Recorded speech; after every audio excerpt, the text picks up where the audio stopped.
2026 ఈ ఇయర్ కి సంబంధించి మనం గనక జాబ్స్ పరంగా ఆలోచిస్తే రిక్రూటర్స్ ఏం ఎక్కువగా చూస్తున్నారు స్టూడెంట్స్ లో, వాళ్ళ నుంచి ఏం ఎక్స్పెక్ట్ చేస్తున్నారు, ఏ స్కిల్స్ మ్యాండేటరీ అంటారు? 2026లో ఇప్పుడు ఒక మార్పు రాబోతుందండి. అంటే ఇప్పుడు ఎలా జరుగుతుందంటే స్టూడెంట్స్ మెయిన్ గా వాళ్ళు మార్క్స్ ఏ కాలేజ్ లో చదువుతున్నాము వాళ్ళకి ఇంపార్టెన్స్ దానికి మాత్రమే ఇస్తున్నారు. మాకు హైయెస్ట్ పర్సంటేజ్ వచ్చిందా లేదా, మార్క్స్, పర్సంటేజ్, కాలేజ్, మెయిన్ గా ఇవి మాత్రమే చూసుకుంటున్నారు. కానీ మెయిన్ గా రిక్రూటర్స్ చూస్తుంది ఏంటి అంటే అక్కడ వాళ్ళకి స్కిల్ ఉందా లేదా. ఆ స్కిల్ మెన్షన్ చేసినప్పుడు మన దగ్గర ఆ స్కిల్ ఉందా లేదా అన్నది మనం చూసుకోవాలి. ఫస్ట్ ఆఫ్ ఆల్ అది చూసుకుని అప్లై చేసుకుంటే అది మనకి బాగా హెల్ప్ అవుతుంది. మనం ఫేస్ చేసే ఇంటర్వ్యూ కూడా చాలా స్ట్రాంగ్ గా చేయగలం. అది బాగా గుర్తుపెట్టుకోవాలండి.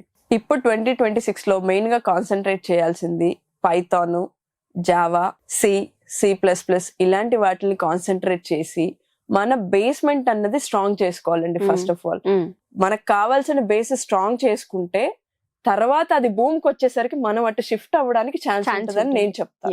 ముందు బేస్మెంట్ అన్నది స్ట్రాంగ్ చేసుకోవాలి. అప్పుడు వాళ్ళకి ఎటు కావాలంటే అటు మౌల్డ్ చేసుకోగలరు వాళ్ళ కెరియర్ ని. ఆ మౌల్డింగ్ అన్నది రావాలి అంటే ముందు వీళ్ళు ఇక్కడ స్ట్రాంగ్ అవ్వాలి. ఇక్కడ స్ట్రాంగ్ అవ్వాలంటే జావా, పైథాన్, C++ అన్నవి మంచి స్ట్రాంగ్ అవ్వాలి.